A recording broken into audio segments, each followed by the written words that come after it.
Everybody, it's Chad with Nobody Else's Auto. Thanks for stopping by tonight. Tonight we're going to bring some more new inventory. A couple things that have come in recently, thought you might want to check them out. So we're going to start off with something a little bit newer than we're used to seeing. One of those cars that, like you've heard me talk about before, you've been on here before. What's next? What's going to be popular next? What's the next generation going to like?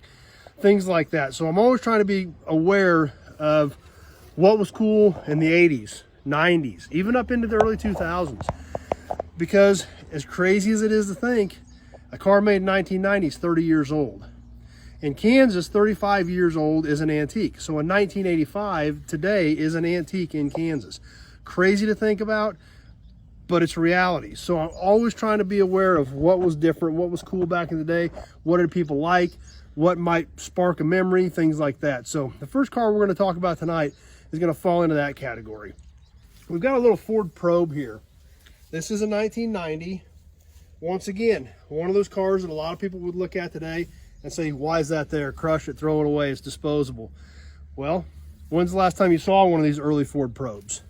I know it's been a long time since I've seen one. These were a pretty unique design. They were kind of a sporty little coupe. They had a pretty cool design to them, kind of a cutting edge retro, or not really retro, but kind of a cutting edge, forward thinking type design. A lot of glass in it, really unique back windows, the way these curved and sloped back for a really unique greenhouse. Kind of a space age type look they were trying to accomplish, I think, back then. So once again, they were a sporty little car. In their day, they were kind of a neat little car. Today, are they thought about? No, not hardly at all. But a lot of people drove these cars. They were cool, they were sporty, a lot of kids had them. And what's left? Not very many of them. There's still going to be some of these out there. There's still people that are going to want them.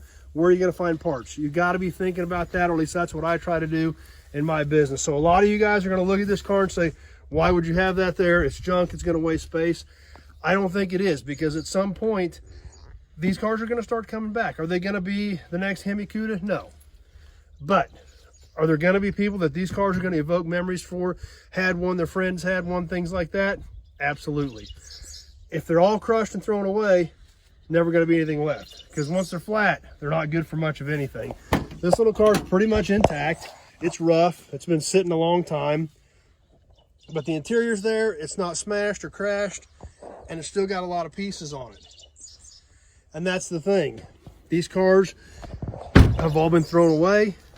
And the guys that are going to want one are going to like it. There's not going to be a lot of parts out there to get. So I'm going to put it in the row and save it, and at some point somebody's probably going to need something off of it. Next car we're going to get to, a lot of you guys are probably going to be a little more familiar with, think that would probably be a little smarter buy on my part. 1977 Chevy Camaro. This is a roller, no motor or tranny in it.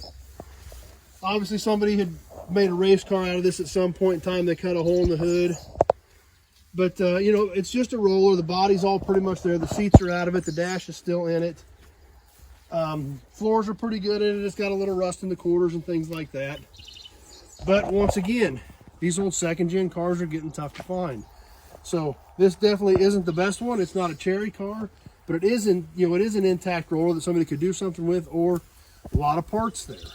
Once again, I couldn't tell you the last time I bought one of these cars. It's been a long time. There's these big heavy aluminum bumpers, things like that.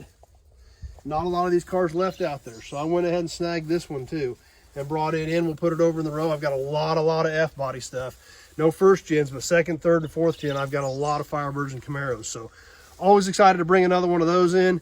We'll sit her in the row. It'll be there if somebody needs pieces off of it. Last car we've got for you tonight. This car's kind of rough. It's been sitting for a long time. However, for as common as this car is, I did not have one on the lot, period. I've got a 1969 Chevy Impala 4-door. And it come off of an old farmstead, been sitting for years and years and years and years and years. A couple of windows are broke out. It's kind of dinged up, banged up a little bit.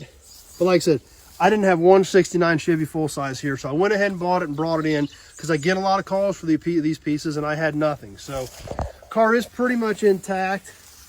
The bumpers are on it. A lot of the trim is there. It's just a rough old car that's been sitting for a long time. However, these are the cars that are good candidates for a lot of the pieces for the guys fixing these cars. So definitely wanted to bring it on in. And it's weathered. There's no motor in the car, but I do have the motor and transmission out of it. It was a basic 327, and it was in the back of a pickup that I bought from the same load. So A lot of stuff here. Obviously, the whole front clip is still here. Obviously, all that would go right on a two-door. You know, a little bit of rust in the fender, but not bad. The bumper, the grill, all the noses here. So, definitely not a great car by any means, but I didn't have anything here in this 69 full-size Chevy. So, and that's why I do these videos. I get a lot of calls for these cars. That's why I tell everybody, you know, stay up with the videos. When they come in, I'll get one on there. This is a perfect example. I've had so many calls for 69 Chevy parts and never had one here, and that's all I can tell guys is I don't even have one on the lot. Well, hopefully some of you guys are still watching. We got one here, bringing it to you on a new inventory video. That way everybody can keep up with what's going on. So, as always, thanks for watching. If you have any questions, be sure to give me a call, 620-786-4428. That's the only way that we can have a conversation about your project, what you're trying to build, exactly what you're looking for, things like that. Texting, emailing, none of that works because there's so many questions that I need to have answered to know whether or not I have the part and what shipping is going to be, what the cost is going to be. Do you need a complete part? Do you need a complete fender with all the trim? Do you need a bare fender? Do you need a complete door with glass and regular? Do you need a bare door? Shipping, is it going to be commercial, residential, things like that, especially when you get into big things? So many questions that we can have in a 60-second conversation that would take hours on texts and emails back and forth. So anyway, if you got a question, just give me a call. Be more than happy to have a conversation with you about what you're trying to build and what your project is. See if I've got anything here to help you out, or maybe have your next project here. If you're on Facebook, please share the video with your friends. Invite them to come hang out with us. Have them jump on with us. Have them like the page. If you're on YouTube, please subscribe to my channel. Check out all my other car-related videos. Lots more stuff from the yard on there, plus some, you know, other events and things that I attend that always try to throw some cool videos up. All gearhead content.